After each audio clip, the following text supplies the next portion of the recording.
Shalom, selamat pagi Bapak Ibu, Saudara sekalian, selamat pagi, kita ketemu lagi.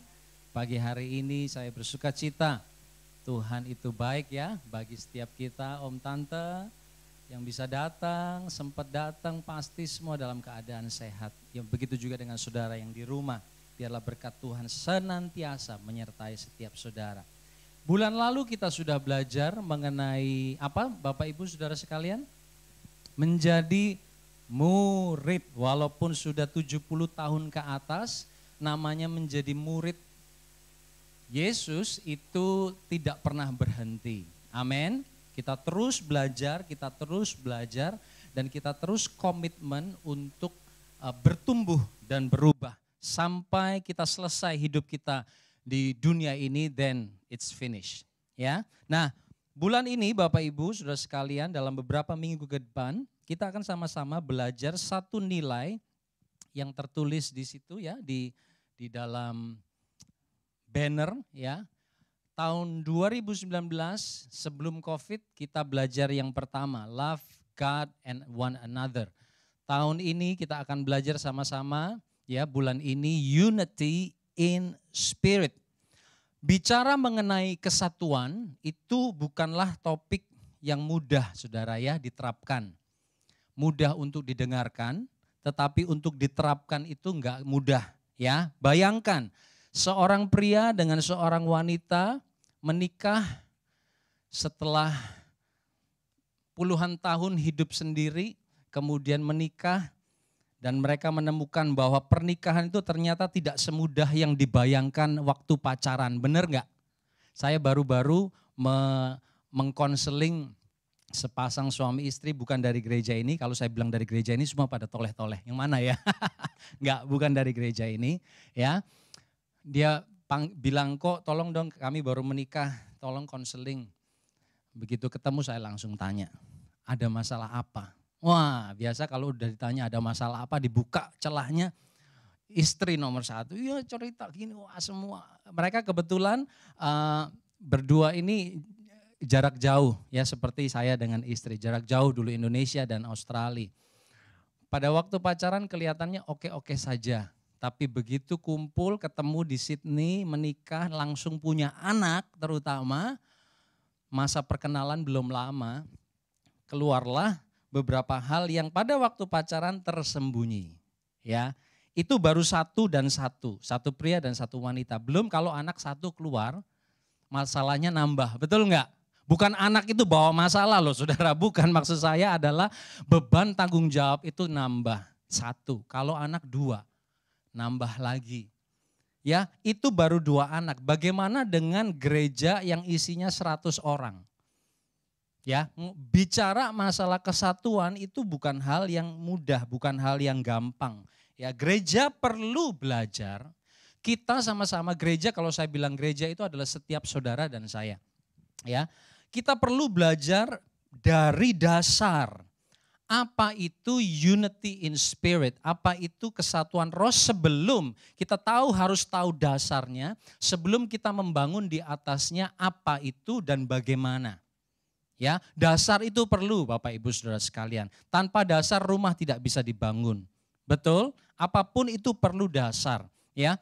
Seringkali gereja enggak ngerti dengan jelas apa yang Allah maksud dengan kesatuan. Karena tidak mengerti, makanya banyak orang menggantikan atau menerjemahkan kesatuan itu dengan keseragaman. Ya, seragam dan satu itu beda saudara. Kayak franchise, ya namanya seragam itu seperti franchise. Dari depannya sama, baju seragam staffnya sama, cara melayaninya sama, itu franchise. Dari luar kelihatannya sama, tapi dari dalam belum tentu sama. Itu seragam. Ya, dan gereja perlu mengerti bahwa, catat baik-baik, Allah tidak menciptakan, ya Allah tidak menciptakan kita itu seragam. Coba ngomong ke kanan kirinya, terutama ke istrinya atau suaminya. Allah tidak ciptakan kita tuh sama Dedi, sama Mami. Ayo noleh saudara. Atau nggak ada suami istrinya, muka belakang boleh. Kita tidak diciptakan sama, darling. Halo, ya. Kita diciptakan tidak seragam, tetapi beragam. Itu yang harus kita terima. Tidak bisa diganti, tidak bisa dihilangkan dari muka bumi ini, bahwa seluruh ciptaan Allah itu beragam. Ya, tujuan untuk Allah ciptakan kita itu beda adalah bukan untuk memecah belah. Itu harus kita terima. Amin. Bukan untuk memecah belah, bukan untuk menghancurkan, tetapi untuk menunjukkan bagaimana Allah itu begitu kreatif dan luar biasa. Ya, contoh saudara. Kalau ada seorang perancang busana, ya saudara, seorang perancang busana kalau dia merancang busananya itu sama semua, warnanya selalu sama, desainnya, modelnya selalu sama, kira-kira kemudian dia panggil beberapa model untuk memperagakan busananya pada hari event itu. Saudara kita semua diundang, Ecclesia Mission sebagai sponsor utama katakanlah ya. Kita datang, kemudian orangnya sih beda mukanya, yang jalan di catwalk beda. Tapi bajunya dari pertama sampai ke yang 20 sama semua. Warnanya sama, desain modelnya sama. Kira-kira menurut saudara gimana? Wah, ini ada yang salah nih. Ini ada yang salah dengan perancang busananya, betul? Tetapi kalau dia bisa ciptakan dari satu orang ke orang yang lain dengan desain yang berbeda-beda, dengan warna yang berbeda-beda, kira-kira pada waktu acara itu ditutup, saudara akan tepuk tangan enggak? Ya, begitu juga dengan Allah. Dia ciptakan kita beragam, bukan untuk memecah belah, tetapi justru untuk mempersatukan kita dari keragaman. Dalam 1 Korintus 12, nanti saudara baca di rumah ya saudara. Dalam 1 Korintus 12 diceritakan, dituliskan mengenai karunia-karunia roh. Dikatakan ada rupa-rupa karunia, tetapi satu roh. Ya, ada banyak karunia ya saudara, ada karunia melayani, bernubuat, kata-kata hikmat, begitu banyak. Tetapi satu roh, ada rupa-rupa pelayanan, banyak model pelayanan, tetapi satu Tuhan. Ada berbagai perbuatan ajaib, tetapi satu Allah yang mengerjakan semuanya di dalam semua orang. Jadi seluruh keragaman, perbedaan, karunia yang berbeda itu bukan untuk menyombongkan diri sendiri. Tetapi supaya kita melihat, wah, Allah yang memberikan kepada setiap orang itu Allah yang luar biasa. Aku bisa beda ya dari kamu, kamu bisa beda ya dari aku ya. Begitu saudara. Nah, bila gereja tidak mengerti, dengan mudah gereja akan mengambil pilihan untuk pecah. Makanya begitu banyak perpecahan. Karena mereka melihat kamu dengan aku sudah tidak cocok lagi. Dari dulu memang gak cocok. Ya, laki dan perempuan gak pernah akan cocok. Apalagi dibesarkan dalam keluarga yang berbeda, ketemu di satu gereja, kapan pernah cocoknya saudara? Itu hanya di alam mimpi. Ya, kecocokan, kesamaan itu tidak pernah terjadi. Karena kita tuh beda. Amin. Ya, oleh karena itu begitu banyak perpecahan terjadi karena hal-hal sepele, contoh beda karunia. Wah, kayaknya gereja ini karunianya kebanyakan tuh penginjilan. Aku nggak cocok dengan penginjilan. Aku maunya penyembahan dan pujian. Keluar, pecah. Beda karunia aja pecah. Beda selera ibadah. Aku maunya yang kalem, syahdu, piano saja. Ini kok ribet banget ya. Ada musik dan sebagainya, teriak-teriak, nggak cocok, pecah. Hanya untuk masalah-masalah sepele, karunia yang berbeda yang sebetulnya Tuhan taruh, begitu banyak gereja pecah. Ya, bahkan gereja pecah atau terjadi perpecahan di dalam gereja karena masalah seragam. Seragam. Ya, choir misal, contohnya kita dulu pernah punya choir. Ya, seragam, semuanya ya warnanya sama. Begitu ada satu yang lain sendiri, wah kok begini sih kamu tuh gak mau bersatu ya. Wah gak punya kesatuan nih, ribut sesama. Akhirnya keluar gereja. Gara-gara kepengen seragam aja pecah saudara. Enggak, ini bukan kita loh, ini saya cuman kasih contoh. Ya, hanya untuk kepingin seragam sepertinya menunjukkan kesatuan, tetapi malah ribut. Saya ingin katakan Bapak Ibu Saudara sekalian, Tidak ada kesatuan yang murni dan sehat tanpa Kristus. Saya katakan sekali lagi, catat baik-baik. Tidak ada kesatuan yang sehat dan murni tanpa Kristus. Ya, memang ada banyak kelompok-kelompok yang kelihatannya solid. Kita lihat banyak di mana-mana, bahkan di dalam gereja. Kelihatannya solid, kelihatannya kompak. Tapi bila tidak ada Kristus di dalamnya, akan membawa kehancuran. Amin. Mereka justru beradu, kepengen menonjolkan diri sendiri. Saya waktu satu kali tahun lalu kalau nggak salah, ketemu dengan seorang hamba Tuhan, seorang pendeta dari Jakarta. Kemudian dia cerita, aduh ya di Indonesia sekarang banyak sekali kelompok-kelompok di luar gereja. Kelompok Kristen, community di luar gereja yang tidak mau terlibat di dalam gereja. Karena mereka menganggap gereja itu kurang memperhatikan atau banyak kelemahannya lah, katakanlah gereja seperti itu. Kemudian mereka bikin kelompok-kelompok persekutuan. Dan pada waktu pendeta ini kepengen merangkul mereka, komunitas-komunitas ini berkata kita nggak mau ikut campur dengan event Bapak. Kemudian pendeta ini katakan, loh kalian bilang gereja ini eksklusif lah. Sekarang kita ingin merangkul kalian kok kalian nggak mau. Berarti yang eksklusif itu adalah kalian. Lihat saudara, kelihatannya memang ada solid, ada kesatuan. Tetapi bila tidak ada Kristus di dalamnya, justru akan terjadi perpecahan. Ada seorang hamba Tuhan, dia akan lulus dari sekolah teologi, kemudian dia harus praktek kerja ya di Indonesia ini. Dia diutus ke sebuah desa atau sebuah kota kecil, kemudian masuk ke sebuah gereja. Hari pertama ada orang berkata seperti ini, salah satu staf pelayan berkata seperti ini, 2 bulan aja kamu bertahan di sini, itu hebat loh. Itu hari pertama. Hari kedua dikatakan, ya di sini tembok bisa mendengar dan pintu bisa berbicara. Wih, ngeri ya saudara ya, masuk di gereja seperti itu. Ya, itu hari kedua. Hari ketiga dia dikasih tahu seperti ini, jika kita jangan pernah yakin bahwa yang di depan itu teman. Teman atau lawan itu bedanya tipis. Wih, ngeri loh saudara. Ini hamba Tuhan baru mulai mau praktek pelayanan. Ya saudara. Ternyata di dalam situ ada 2 kelompok kuat yang saling beradu satu sama lain. Satu adalah kelompok orang tajir banyak duit, satunya nggak tahu, pokoknya kuat solid. Tetapi karena tidak ada Kristus di dalamnya mereka beradu. Dan setiap kali pendetanya habis turun dari panggung selalu dimaki-maki sama nih salah satu kelompok. Itu binatang dari Bahtera Nuh nggak jadi naik, keluar semua. Ya dari Bahtera Nuh itu keluar dari mulutnya mereka dan maki-maki pendetanya. Saudara, kira-kira apakah ini kesatuan? Tanpa Kristus, begitu juga di dalam keluarga. Tanpa Yesus ada di dalam keluarga kita, nothing happen.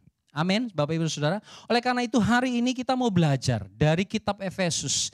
Saya nggak akan bahas semua, kita nggak akan baca semua, tapi secara inti kita akan belajar apa yang diajarkan oleh Paulus mengenai kesatuan. Ya, pada waktu Paulus tulis surat, ini kitab Efesus adalah sebuah surat yang ditulis oleh Rasul Paulus kepada jemaat di Efesus pada waktu dia sedang di penjara. Dia sedang ada di penjara, ya. Dan kitab Efesus ini dibagi 2 kelompok. Kalau bisa dikeluarkan gambarnya, semoga saudara bisa kelihatan. Ya, dibagi 2, saudara ya.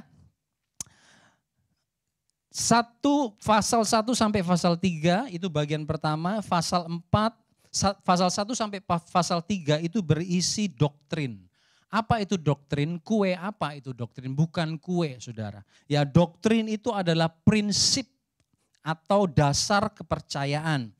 Berisi doktrin tentang Injil dan pasal 4 sampai pasal 6 itu berisi hal-hal praktis yang harus dibangun di atas doktrin.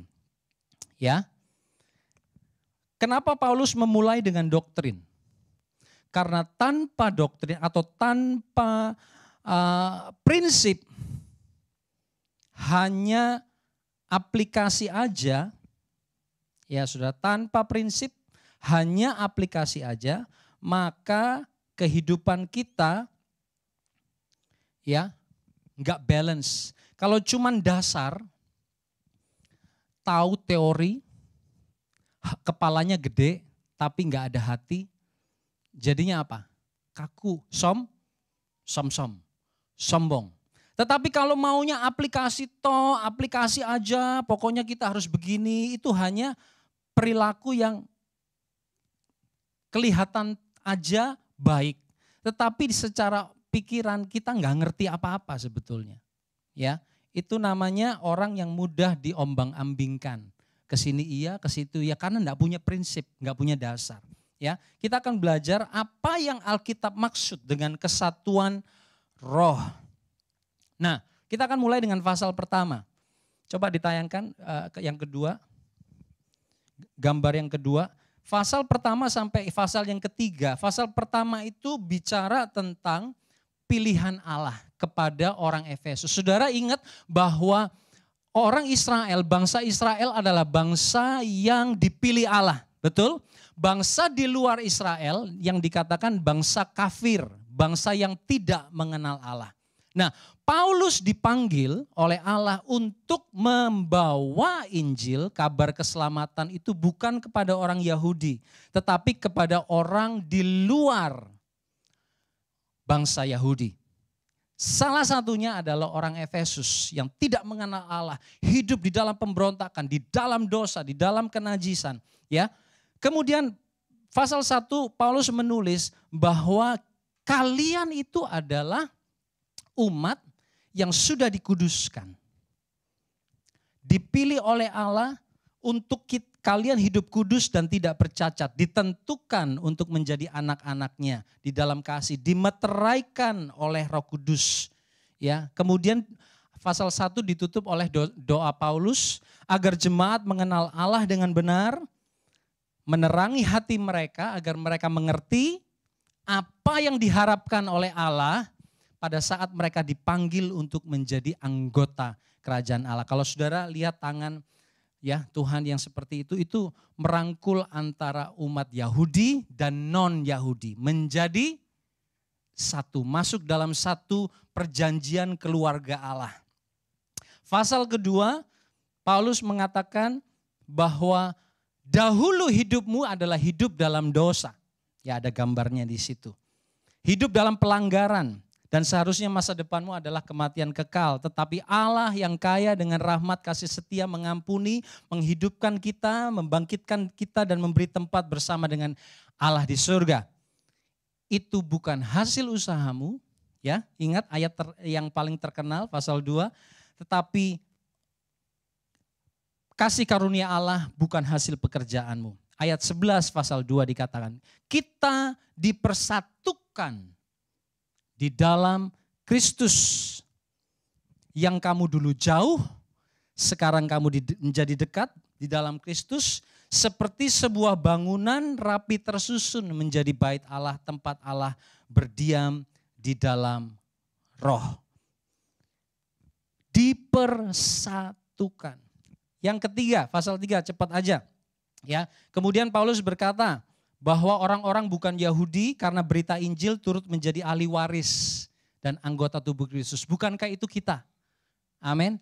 Kita yang dahulu hidup di dalam dosa, kemudian dipanggil, diselamatkan, ditebus, menerima karya Kristus, pengampunan yang dari Allah, dan kita boleh mendapat bagian ahli waris di dalam kerajaan sorga. Kemudian Paulus menutup pasal 3 dengan doa. Agar orang percaya dikuatkan, diteguhkan, agar iman kita berakar dan berdasar dalam kasih. Agar kita dapat memahami betapa lebar, panjang, tinggi, dan dalamnya kasih Kristus. Dan dapat mengenal kasih itu. Kasih yang luar biasa itu supaya kita kenal. Itu 1-3 saudara. Pasal 4 sampai pasal yang ke-6 itu berisi hal-hal praktis. Apa yang harus kamu lakukan? Ya, kalau saudara lihat slide berikutnya. Ya, dikatakan di situ kita harus menjadi satu. One Lord, one Spirit, one God. Ya, menjadi satu karena kita sudah ditebus oleh Kristus. Banyak karunia roh, tetapi satu Allah. Ya, itu pasal 4 sampai pasal 6. Kita dibangun menjadi bait Allah, kita dipersatukan menjadi tubuh Kristus. Oleh karena itu manusia lama harus berlalu. Lepas manusia yang lama, kenakanlah manusia yang baru. Itu ya, hal-hal praktis yang diajarkan oleh Paulus. Di situ ditulis, pakailah manusia baru. Nah, apa signs, tanda dari manusia yang baru? Di paling atas dikatakan menyanyi. Ya, menyanyi. Kemudian mengucap syukur. Itu manusia baru dalam roh. Menyanyi, mengucap syukur, kemudian merendahkan diri satu sama lain. Kemudian Paulus masuk ke dalam keluarga. Suami, kasihlah istrimu. Istri, tunduklah kepada suamimu. Dia masuk dari kesatuan, dia masuk kepada keluarga. Dan terakhir pasal 6 dia tutup dengan satu perintah. Oleh karena itu, berjaga-jagalah. Pakailah selengkap senjata Allah. Ya, karena lawan musuh iblis dia akan menyerang kesatuan. Pakai ketopong keselamatan, pakailah baju sirah, pedang roh, kasut, pakai semua. Karena kamu akan melawan tipu daya iblis untuk menghancurkan kesatuan. Ya, seluruh pasal ini bicara tentang kesatuan. Kita belajar dari pasal 1 sampai pasal 3 bahwa kesatuan dalam roh adalah pekerjaan Roh Kudus. Pekerjaan Allah melalui karya salib Kristus dan itu sudah ada. Katakan sama-sama, itu sudah ada. Kesatuan roh itu udah ada. Karena kita yang dahulunya jauh, tidak mengenal Allah, membenci yang namanya Allah, kebenaran itu kita nggak suka. Tetapi oleh kemurahan Tuhan kita dibawa masuk dalam keluarga Allah, diselamatkan. Pikiran kita dipulihkan, dibuat mengerti akan kasih Allah. Dan kita masuk dalam keluarga Allah, menerima bagian di dalam kerajaan Allah. Kita dipersatukan, itu bukan hasil usaha kita loh saudara. Kalau ngomong secara daging, mana sih orang yang mau mencari Tuhan? Kalau bukan pekerjaan Roh Kudus. Amin. Itu adalah mujizat pertama di dalam hidup kita. Yaitu membuka hati dan menerima Yesus. Kita satu. Kesatuan itu sudah ada. Bukan hasil usaha saudara atau saya kepengen menyatu-nyatukan. Enggak, sudah ada. Nah sekarang pertanyaannya, setelah Kristus melakukan bagiannya, mempersatukan kita, apa bagian gereja? Saudara dan saya. Kita akan baca Efesus 4. Ya, kita akan mulai membaca dari Efesus 4 ayat 1 sampai 6. Sebab itu aku menasihatkan kamu, aku orang yang dipenjarakan karena Tuhan, supaya hidupmu sebagai orang-orang yang telah dipanggil berpadanan dengan panggilan itu.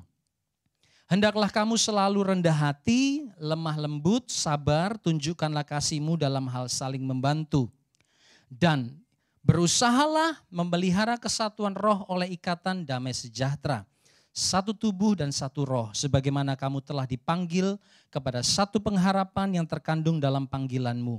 Satu Tuhan, satu iman, satu baptisan, satu Allah dan Bapa dari semua. Allah yang di atas semua dan oleh semua dan di dalam semua. Tugas kita, ayat yang ketiga dikatakan adalah memelihara kesatuan roh. Tugas saudara dan saya, kita mesti pelihara apa yang Yesus sudah kerjakan di atas kayu salib. Ya, mengapa begitu penting? Ada 3 hal pagi hari ini kita akan belajar. Kesatuan roh itu begitu penting karena yang pertama, Paulus harus menderita untuk menjaganya.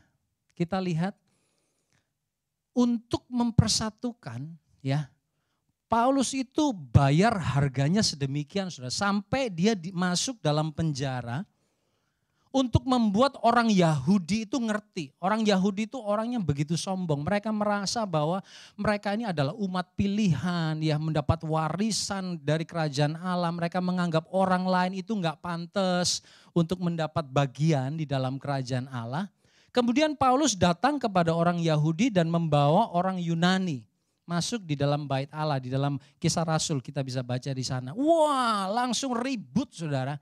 Ini menajiskan bait Allah, orang kafir masuk ke dalam bait Allah itu menajiskan, ribut. Akhirnya alhasil Paulus dipenjarakan dan dia tulis surat ini kepada jemaat di Efesus. Paulus begitu terpukau dengan rahasia ini. Dia katakan rahasia ini tidak dikatakan, tidak diberitakan kepada mereka yang ada dalam perjanjian lama. Tetapi pada waktu Yesus datang, rahasia ini dibukakan. Dan dia begitu terpukau dan dia tidak bisa menahan dirinya untuk menceritakan, memberitakan Injil ini. Ya saudara, saudara tahu Paulus ini seperti apa saudara? Dia nomor satu, dia adalah saksi hidup. Ya, dia tahu, dia ada hidup di zaman Yesus. Ya, dia ketemu dengan murid-murid Yesus, dia menganiaya murid Yesus. Ya, dan dia tahu betapa orang-orang itu mengikut Yesus. Dia tahu saudara. Dan dia berkata, dia mau bunuh, dia mau aniaya.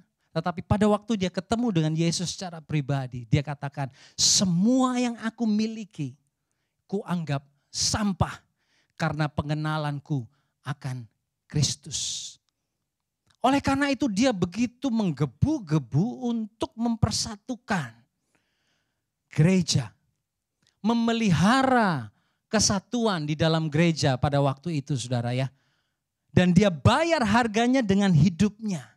Dipukul, dicambuk, harus karam kapal dan sebagainya. Oleh karena itu gereja hari ini seringkali kita take it for granted. Ya kita cuma sekedar baca, kita nggak rasa apa yang dirasakan oleh Paulus. Betul nggak saudara? Penganiayaan, penderitaan, bahkan hampir mati hanya untuk apa? Hanya untuk memelihara apa yang Tuhan sudah berikan bagi gerejanya. Kita mungkin gak bisa rasakan, karena kita mungkin gak pernah dianiaya seperti mereka zaman itu. Tetapi biarlah Roh Kudus seperti doa Paulus, biar Tuhan membuka hati kita supaya kita mengerti, kita punya pengenalan yang benar bahwa kesatuan roh yang sudah diberikan oleh Yesus itu begitu berharga. Satu hari nanti dikatakan di antara pasal 1 dan pasal 3, apa yang ada di langit, di surga dan di bumi akan dipersatukan. Bagi Paulus itu merupakan sesuatu hal yang wow. Kenapa bisa wow? Karena dia itu orang pintar Bapak Ibu Saudara sekalian. Dia itu ahli Taurat. Dia ngerti tentang hukum Taurat. Kita mungkin gak ngerti ya tentang hukum Taurat. Jadi kita merasa ya oke lah biasa aja. Biasa aja lagi katanya begitu. Tapi bagi Paulus yang ngerti hukum Taurat dan dia membela hukum Taurat seperti jihad. Bela loh saudara mati-matian. Sampai murid-murid Yesus, pengikut Yesus itu diuber sampai keluar kota, dipenjarakan, dibunuh. Kenapa? Karena dia ngerti betapa kudus dan sucinya hukum Taurat. Tidak boleh salah. Tetapi pada waktu dia kenal Yesus, seakan-akan hukum Taurat itu dibukakan di dalam pikiran dia. Oh selama ini yang aku anggap benar menurut pikiranku, ternyata enggak 100% benar toh. Ternyata karya Yesus ini loh, satu-satunya yang harus aku perjuangkan. Itu Paulus. Saya enggak tahu apakah penjelasan saya bisa membuat kita mengerti apa enggak. Tetapi saya percaya itu yang ada di dalam pikiran dia. Ya perasaan dia, antusias dia bayar dengan harganya. Saya kasih contoh saudara. Kita semua orang Indonesia betul, kecuali Judah mungkin. Saya bilang sama Judah, Judah you are Indonesian? No, I'm Australian katanya. But you have Indonesian blood? No, I'm Australian. Oke, it's okay. Kita semua orang Indonesia.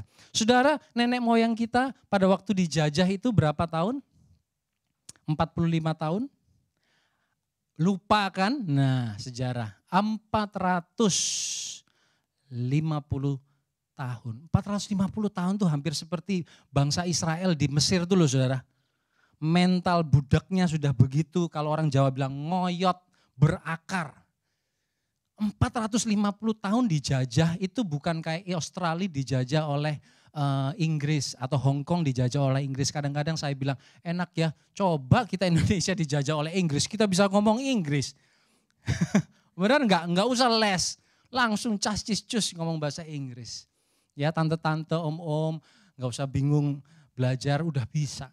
Ya bangsa Indonesia 450 tahun, tahun 45 mendeklarasikan kemerdekaannya. Tahun ini 76 tahun kemerdekaan Indonesia.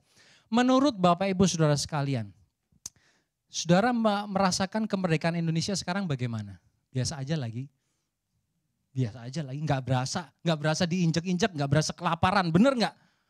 Tetapi coba tanya orang-orang yang pernah hidup di zaman itu, yang lahir tahun 40, 30-an, rasanya gimana? Oh, Tante Jasmine tahun 44, oh cuma 1 tahun ya Tante ya. 41 ya, cuman berapa tahun kemudian merdeka, belum terlalu berasa. Coba yang ditindas, yang harus dikejar-kejar, rasanya gimana? Kemudian merdeka, wih rasanya, itu loh rasanya. Begitu menghargai kemerdekaan. Kemudian mau dijajah oleh teroris hari-hari ini. Kira-kira bangsa Indonesia mempertahankan enggak kemerdekaannya? Sudah bebas 76 tahun teroris datang untuk menganiaya. Menurut saudara, dijaga enggak? Dijaga. Karena bangsa Indonesia, kemerdekaan bangsa Indonesia sudah dibeli, sudah didapatkan dengan darah para pahlawan. Begitu juga dengan kesatuan di dalam roh. Itu hal yang begitu berharga. Bukan cuma Paulus menderita, saudara, karena itu. Yang kedua, Yesus mati demi kesatuan di dalam roh. Begitu pentingnya kesatuan roh ini. Yesus tahu, tanpa karya Yesus di atas kayu salib, kita masih jauh. Kita masih seperti orang-orang lain yang masih berusaha dengan kekuatan kita untuk mencapai keselamatan. Masih naik tangga, beribu-ribu tangga untuk kita bisa mencapai keselamatan dengan perbuatan baik kita, dengan amal kita, supaya kita bisa menambahkan satu tangga kepada tangga lain untuk mencapai surga. Tanpa darah Yesus, kita nggak bisa, saudara. Begitu banyak orang mencoba ya melakukan perbuatan baik, sampai kapan? Begitu 5 perbuatan baik, 1 perbuatan dosa, hancur rusak semua yang 5. 10 perbuatan baik, 20 perbuatan baik, hanya karena 2 dosa, hancur semua. Ini udah naik 10 tangga turun kayak ular tangga, sudah tahu? Kayak ular tangga, udah 100, turun lagi ke 25. Seperti begitu. Ya, tanpa pengorbanan Yesus di atas kayu salib, nggak akan ada kesatuan. Kita nggak akan menerima warisan Roh Kudus, warisan kerajaan Allah. Mari kita baca Efesus 2 ayat 13 sampai 18 ya. Tetapi sekarang di dalam Kristus Yesus, kamu yang dahulu jauh sudah menjadi dekat oleh darah Kristus. Karena dialah damai sejahtera kita. Dia yang mendamaikan kita, yang telah mempersatukan kedua pihak dan yang telah merubuhkan tembok pemisah, yaitu perseteruan.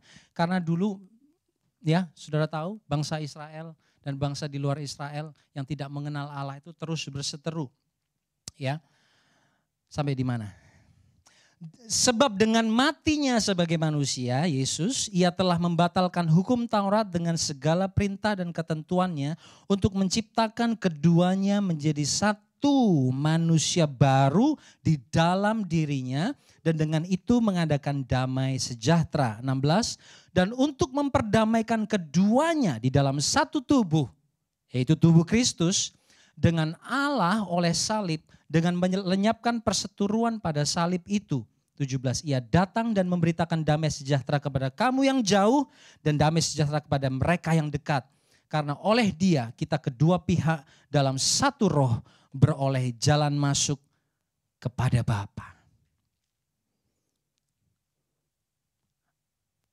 Ada orang-orang yang bayar harganya di zaman Yesus, termasuk Yesus sendiri, Paulus, bagi setiap kita.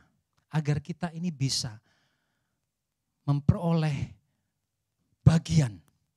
Seperti orang tua, Bapak Ibu Saudara, seperti orang tua yang bekerja keras. Ini mungkin saya punya contoh nggak bisa fully represent. Tapi yang ada di pikiran saya seperti ini. Seperti orang tua yang bekerja keras ya demi kemudian anak-anaknya bisa menjadi lebih baik. Betul? Semua orang tua begitu ya. Mengumpulkan, kalau bisa banting tulang, banting kepala, banting kaki dan sebagainya dibanting. Jangan banting istri atau suami aja. Ya, berusaha mempertahankan hidup. Supaya setelah mereka tidak ada, anak-anak mereka bisa hidup baik. Betul? Di Indonesia saya baca cerita ada seorang tukang becak yang bisa sekolahkan anaknya sampai S3. Wah. Kemudian anaknya itu diantar ke wisuda naik becak. Walaupun naik becak bapaknya bangga loh. Anaknya bisa ambil S2 dan S3 di London kalau nggak salah. Ya, di London apa di Paris. Wah bangga saudara. Kita orang tua pun seperti itu. Kita lakukan yang terbaik supaya anak kita itu nanti bisa sukses. Betul? Nggak usah sukses jadi orang kaya nomor satu. Sukses bisa saling mengasihi, akur satu sama lain itu udah sukses. Betul Bapak Ibu? Begitu juga dengan Yesus. Dia mau korbankan hidupnya. Supaya kesatuan yang dia sudah kerjakan kita bisa pelihara. Satu malam di rumah saya marahin kedua anak saya. Nah, saya kasih contoh anak-anak aja saudara ya. Saya nggak kasih contoh orang lain, nanti tersinggung. Mereka lagi saling menyalahkan satu sama lain. Cici like this, Judah like this. Kemudian saya mulai keluarkan suara agak keras sedikit supaya mereka diam. Saya kasih mereka lecture. Kalian berdua ini di bumi ini cuma berdua bersaudara. Yang lainnya ngontrak. Enggak saudara. Dua orang ini sampai besar kalian harus saling bisa membantu satu sama lain. Kalau sekarang aja udah ribut saling menyalahkan, nanti besar mami and daddy gak ada gimana kalian. Ayo both of you, after a few minutes, both of you. Sudah lama daddy gak lihat kalian rangkulan. Ayo rangkul, hug each other. Hug dengan terpaksa. It's embarrassing daddy katanya Judah. Rangkul, no, rangkul yang baik. Mukanya jangan gitu, jangan dilipat lurus mukanya. Ayo, rangkul. No, kiss. Oh, daddy, it's embarrassing daddy. Yang kecil loh yang ngomong embarrassing saudara. Bukan yang besar ini kecil-kecil memang cabai rawit. Ya, rangkul. That's what I want to see in the future. Betul? Kesatuan. Mereka tetap saling mengasihi satu sama lain. Itu aja. Nggak usah kasih daddy makan, nggak usah balas daddy and mommy. You love each other, maintain the unity. That's more than enough. Amin Bapak Ibu? Betul. Begitu juga apa yang kerjakan oleh Paulus dan Yesus. Berkat itu sudah ada di dalam keluarga Allah. Sudah tersedia bagi setiap kita. Masa depan dikatakan yang penuh harapan. Yohanes 10 ayat 10 katakan, anak manusia datang untuk memberi hidup dan hidup dalam kelimpahan. Kelimpahan itu sudah menjadi bagian setiap kita. Amin. Jalan keluar, kekuatan, kesehatan, masa depan, hidup yang kekal, surga itu menjadi bagian kita. That's it. Itu bonus hidup kita. Yang harus kita kerjakan adalah pelihara kesatuan. Oleh karena itu Paulus tutup di pasal ke-6, hati-hati, iblis ingin merusak kesatuan. Pakai selengkap senjata Allah, ketopong keselamatan, firman Tuhan, pedang roh, berjaga-jaga dengan tipu muslihat iblis. Seperti yang tadi saya katakan ya, kelompok kelihatannya bersatu, kelihatannya solid, tetapi mereka kena tipu daya. Banyak orang itu solid karena uang. Betul? Contoh, apa solid karena uang? Arisan. Ya, kalau di Indonesia arisan panci lah, arisan apalah, semua diarisanin saudara. Ya, kelihatannya bersatu. Ya, habis arisan kemudian makan-makan, foto, selfie. Wih, cantik-cantik, ganteng-ganteng. Atau apa, satuan karena sepeda atau karena apa. Kemana-mana sama-sama. Kelihatannya bersatu. Tetapi tanpa Kristus, kesatuan itu gak akan lanjut. Ya, karena gereja, dengar baik-baik. Gereja itu Yesus dirikan bukan hanya sebagai perkumpulan. Yes, kita berkumpul. Tetapi gereja didirikan oleh Yesus, diselamatkan, dijadikan satu untuk menjadi suatu persekutuan. Apa bedanya? Saudara mungkin tanya, apa bedanya persekutuan dengan perkumpulan? Gampang saudara, taruh apa yang di tengah. Kalau yang di tengah persoalan, kebutuhan gereja, semua pada ngacir, lari, itu namanya perkumpulan. Kalau yang ditaruh makan-makan, enak nih ya, pesta, door prize. Semua pada datang, itu namanya perkumpulan. Yang tadi persekutuan. Kalau yang dikasih masalah, yang dikasih nggak enak, semua pada datang, participate, berdoa bersama, saling menguatkan. Itu persekutuan. Kalau yang ditaruh di tengah enak-enak, baru semua pada datang, itu perkumpulan. Ya, Yesus tidak panggil gereja, hanya kumpul-kumpul. Yesus panggil gereja, Yesus tebus supaya kita saling menguatkan, kita saling menopang satu sama lain, memelihara kesatuan. Dan yang ketiga, mengapa kesatuan roh itu penting? Karena kita dipanggil menjadi bagian di dalamnya. Efesus 4 ayat 1, kita balik ke ayat 1, dikatakan, sebab itu aku menasehatkan kamu, aku orang dipenjarakan karena Tuhan, supaya hidupmu sebagai orang yang telah apa? Dipanggil berpadanan dengan panggilan itu. Saudara dan saya, panggilan saudara dan saya, mungkin ada yang, saya dipanggil jadi guru, ya, saya dipanggil jadi nabi, saya dipanggil menjadi penginjil, itu karunia roh. Tetapi panggilan yang dasar adalah kita dipanggil untuk berpadanan sama, cocok dengan memelihara kesatuan roh. Itu bukan cuma di gereja loh Bapak Ibu Saudara. Ya, di pasal 5 Paulus bicara tentang keluarga. Suami, yang suami angkat tangan. Suami, kasihilah istrimu. Yang istri angkat tangan. Istri, tunduklah kepada suami. Itu bagian dari kesatuan roh. Untuk apa? Memelihara. Tugas saudara dan saya hanya memelihara. Walaupun sepertinya cuma memelihara. Itu tidak mudah. Oleh karena itu di pasal 4 ayat 5 dan seterusnya, itu akan kita bicarakan minggu depan bagaimana cara kita memeliharanya. Ya, tugas saudara, tugas saya, tugas gereja, kita pelihara kesatuan roh yang sudah dikerjakan oleh Roh Kudus, ya, melalui Paulus di dalam gereja ini, di dalam rumah tangga saudara, kita pelihara. Keluar dari gedung ini, pulang sampai rumah, kiranya Roh Kudus menerangi hati dan pikiran kita semua, supaya kita ngerti benar bahwa hidup kita ini adalah produk dari karya Roh Kudus. Supaya kita pelihara, jangan asal ngomong. Jangan apa yang ada di hati itu keluar, inilah saya orangnya seperti ini. No. Saya bilang kepada seseorang, you are not you are anymore. Christ lives in you. Yesus hidup, oleh karena itu harus berubah. Tadi kan gambarnya gitu ya, manusia baru, manusia lama dilepas, manusia baru yang dipakai. Jadi kalau ada orang, saya dari dulu ya seperti ini, something is wrong.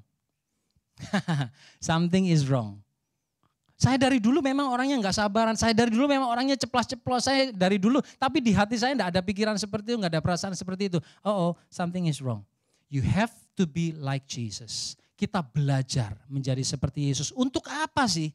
Kita belajar menjadi lebih baik. Untuk apa sih? Untuk memelihara kesatuan roh yang sudah dikerjakan oleh Yesus. Untuk apa sih kita harus lemah lembut? Untuk apa sih kita harus murah hati? Untuk apa sih kita harus rendah hati? Untuk apa sih kita harus berkata-kata dengan baik? Membangun. Why? Kalau orang hanya ngertinya untuk apa, enggak ngerti pasal 1 sampai pasal 3, no wonder. Saudara, enggak lama. Karena cuman perilaku itu aja dibuat di depan orang. Tapi biarlah kita mengerti bahwa kesatuan sudah dikerjakan dan harganya sangat mahal. Di keluarga saudara, please, dengan anak-anak, saya belum sempurna Bapak Ibu Saudara sekalian. Saya pun berusaha memelihara. Jangan perkataan ini ngawur kalau ngomong. Istri saya kadang-kadang suka juga ingetin, kalau ngomong jangan kayak gitu. Oh iya, kita masih daging, kita bisa salah. Murid itu masih bisa keliru dan gagal, betul? Tetapi biarlah kita mengerti pagi hari ini bahwa iblis akan terus menyerang. Tipu muslihatnya. Mari kita baca pasal yang terakhir, ayat yang terakhir untuk menutup. Efesus 6 ayat 10 sampai 12. Akhirnya hendaklah kamu kuat di dalam Tuhan. Di dalam kekuatan kuasanya. Kenakanlah seluruh perlengkapan senjata Allah. Supaya kamu dapat bertahan melawan apa? Yang keras melawan apa? Iblis sudah gak ada kuasa. Kuasa sudah diambil oleh Yesus di atas kayu salib. Amin. Dia cuman kasih sedikit trik. Tuh kan suamimu ngomong gitu kan. Dia mah dari dulu mah kelihatannya berubah. Tapi sebetulnya dalam hatinya dia gak berubah. Masuk tipu muslihat iblis. Hati-hati, oleh karena itu dikatakan perjuangan kita ayat 12. Bukanlah melawan darah dan daging, artinya apa? Bukan melawan suami atau istrimu, bukan melawan pendetamu, bukan melawan teman pelayananmu atau anakmu sekalipun. Ya, tetapi melawan pemerintah, melawan penguasa, penghulu dunia yang gelap ini, melawan roh-roh jahat di udara yang ingin menghancurkan. Ingat Yohanes 10 ayat 10, ya, iblis hanya datang untuk mencuri, membunuh, dan membinasakan. Sukacita, damai sejahtera, gereja pecah. Karena itu persekutuan pecah, karena itu ya suami istri keluarga pecah, karena itu ya karena kita tidak tahu bahwa kita harus memelihara kesatuan roh itu. Biarlah firman Tuhan pagi hari ini, doktrin yang saya atau Paulus sedang berikan kepada setiap kita, boleh membuat kita mengerti, ya saudara, bahwa hidup kita ditebus supaya kita bisa pelihara apa yang sudah Yesus kerjakan di dalam hidup kita. Mari kita mau meresponi firman Tuhan. Pagi hari kita angkat sebuah pujian, kita mau minta kepada Tuhan supaya Dia beri kita kemampuan, supaya kita tetap satu di dalam roh, di dalam kasih, kita mengenal kasih Yesus. Begitu lebar, panjang, tinggi, dalamnya kasihnya. Supaya kita juga bisa memberikan kasih itu kepada semua orang. Saya minta pemain musik untuk maju ke depan. Bapa, hamba-Mu sudah berhenti berbicara.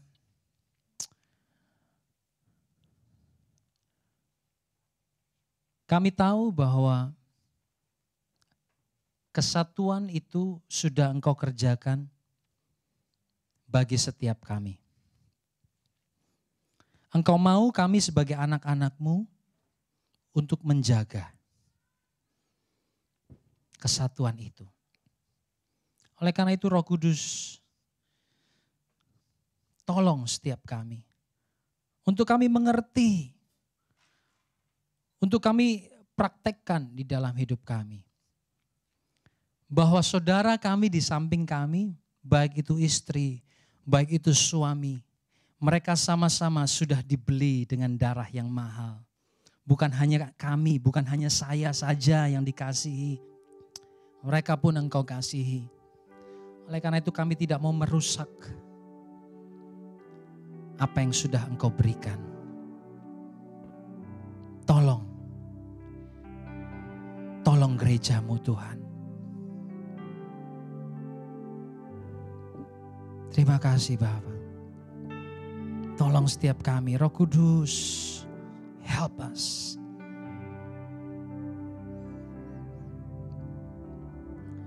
Kami rendahkan diri di hadapan-Mu,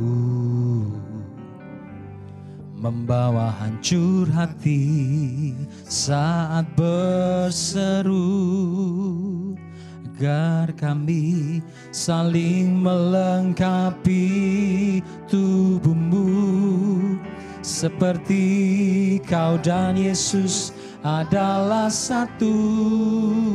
Sekali lagi katakan, kami rendahkan diri di hadapan-Mu, membawa hancur hati saat berseru, agar kami saling melengkapi tubuh-Mu, seperti Kau dan Yesus adalah satu. Jadikan kami satu, seperti kerinduan-Mu, agar dunia tahu bukti nyata dari kasih-Mu. Sebelum kami pergi memberitakan kasih-Mu, mulailah dari kami lebih dulu. Jadikan kami satu. Mari bangkit berdiri sama-sama. Kita responi firman Tuhan. Mari kita angkat pujian ini kembali. Kami rendahkan diri di hadapan-Mu, membawa hancur hati saat berseru, agar kami saling melengkapi tubuh-Mu, seperti Kau dan Yesus adalah satu. Jadikan kami satu, seperti kerinduan-Mu, agar dunia tahu bukti nyata dari kasih-Mu. Sebelum kami pergi memberitakan kasih-Mu, mulailah dari kami lebih dulu. Jadikan kami satu. Saya rindu suami istri, saudara, gandeng tangan suamimu, gandeng tangan istrimu. Kalau gak ada sebelahmu saudaramu, saudarimu di sebelah, saudara rangkul. Kita bukan mau seragam saja, tapi kita mau responi Tuhan, jadikan kami satu. Ini doa kita bersama-sama Bapak Ibu Saudara, amin. Mari jadikan ini sebagai doa. Jadikan kami satu, seperti kerinduan-Mu, agar dunia tahu bukti nyata dari kasih-Mu. Sebelum kami pergi menceritakan kasih-Mu, mulailah dari kami lebih dulu. Jadikan kami satu, seperti kerinduan-Mu, agar dunia tahu bukti nyata dari kasih-Mu. Sebelum kami pergi menceritakan kasih-Mu, mulailah dari kami lebih dulu. Jadikan kami satu.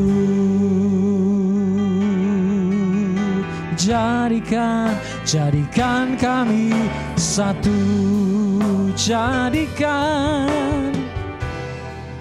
Jadikan kami satu. Kami ini tidak layak. Kami penuh dengan dosa. Kami jauh daripada-Mu. Kami tidak mau mencari Engkau. Tetapi Engkau yang kaya dengan kasih. Engkau mencari kami. Engkau menyelamatkan kami. Dan Engkau satukan kami ada di dalam satu keluarga Allah. Untuk apa? Untuk kami diberkati. Untuk kami menikmati semua kemurahan-Mu. Oleh karena itu biarlah gerejamu Ecclesia Mission pagi hari ini menangkap pekerjaanmu yang sungguh dahsyat itu dalam hidup kami. Oleh karena itu biarlah setiap kami mau ambil bagian, kami dipanggil untuk memelihara kesatuan itu. Kami mau punya kata-kata yang manis dan membangun kepada saudara kami, kepada suami dan istri kami. Kami mau Tuhan ada di dalam panggilan itu. Terima kasih untuk pagi hari ini. Roh Kudus, Engkau terus bekerja di dalam hidup setiap kami untuk memeteraikan apa yang sudah kami dengar pagi hari ini. Terima kasih Bapa, terpujilah namamu. Di dalam nama Yesus kami berdoa dan mengucap syukur. Amin. Amin. Silakan saudara duduk. Tuhan Yesus memberkati.